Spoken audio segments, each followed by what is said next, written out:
A nation in mourning. A public memorial swells in Newtown, Connecticut on the day that the first two young victims are laid to rest. It is 5 o'clock. Good evening, everyone. I'm Jeff Gianola. And I'm Kelly Day. Thanks for being with us tonight. We'll have much more on those services in Newtown in just a moment. But first, we have some local school districts here that are dealing with threats of violence of their own tonight. One of those threats happened at Skyview High School in Vancouver.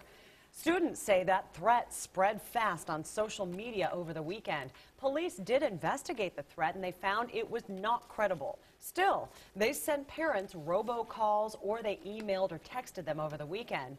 And school leaders say they increased police for today and tomorrow. There were also threats reported in Reynolds, Tualatin, and Oregon City over the last few days. And all those threats had many parents keeping their children home from school today. Our reporter Carala Castano live from Skyview High School in North Vancouver with more on that. Carla? Well, from talking to kids today, they say that here at the school, it wasn't a whole lot different. They say it was pretty much the status quo, except for the fact that there was a whole heck of a lot more police officers here. But from talking to parents, well, they say they are very concerned, very worried about their students. In fact, some of the parents that we talked to say they just didn't let their kids come to school today at all. You hope to God that it's not going to happen, and you always think, oh, it's not going to happen to me. But then look what happened to those parents, those sending off their little 5-year-old, 6-year-old kids. So Heidi O'Connor didn't take any chances with her 17-year-old stepdaughter when she received a robocall from Skyview High School saying there had been a threat against the high school for today. It's horrifying.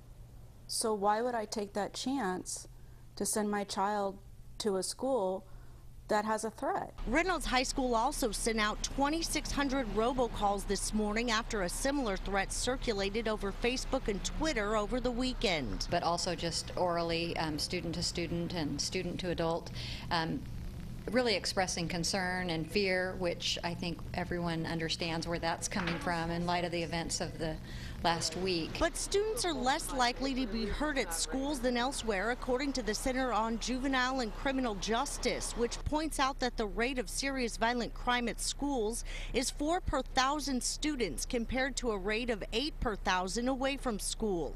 Even though police investigated the threats and say they are not credible, the schools have beefed up police patrols on the campuses where the threats were listed.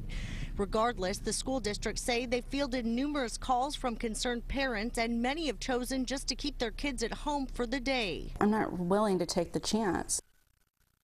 The Vancouver School District also sent home letters tonight with students notifying parents that all the proper precautions are being taken. Reporting for you live in Vancouver, Carala Castano, KOIN Local 6.